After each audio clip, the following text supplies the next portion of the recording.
At ito meron po tayong ah, meron pala tayo ditong ano, turtle. Turtle ba to? Okay. So, meron pala tayong turtle marker dito. Para siyang turtle na para siyang ibon. Ayan yung bato na yan.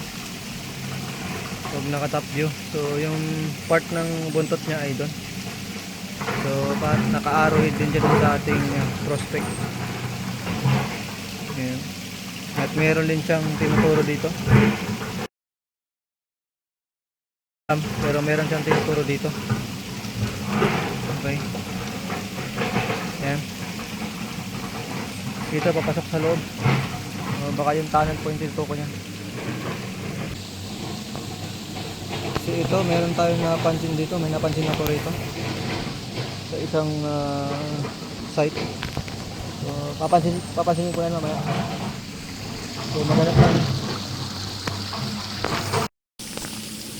Okay, so ngayon ko lang to nakita yung marker na rin to.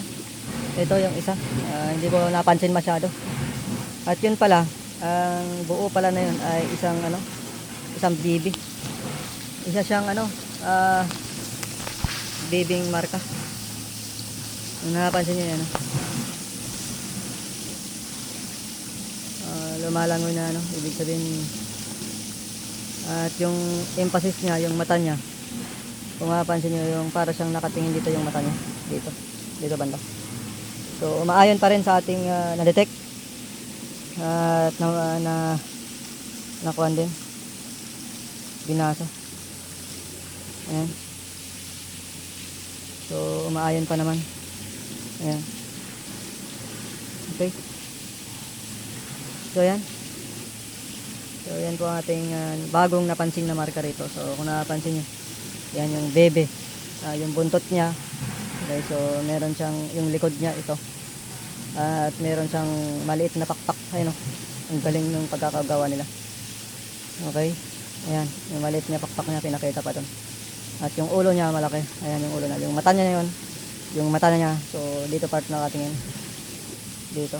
So pag ganun siya. Ayan. Pero yung taka niya papasok doon. Okay, yan. Yan po ang ating napansin panibagong marka pala. Okay, so kasi lagi kong pinapansin to dati kasi parang sinadya siyang sinapis-tapyas. So hindi ko lang pala akala ko kung ano yun. Bakit kaya parang tong binasag-basag, parang binuo siya na hindi ko ma-imagine. Pero ngayon nakita na rin yung talagang yung marka na yan. Okay. Okay, so isang bibi pala. Ayan. Dito tinutukoy lahat. So ayan. Possible na dito yung lilinisan natin. Lilinisan natin yan para makita din natin kung anong meron diyan. So ayan. So maraming salamat sa pagsubaybay po sa atin. Maraming salamat. Ito lang po ang update ang nangyari nung pagkatapos ng malakas na ulan dito. Umulan lang naman mga isang oras ata na malakas. Okay, so yan lang po. Maraming salamat po. Ito po ang update sa Dead Falls. So God bless po sa ating lahat.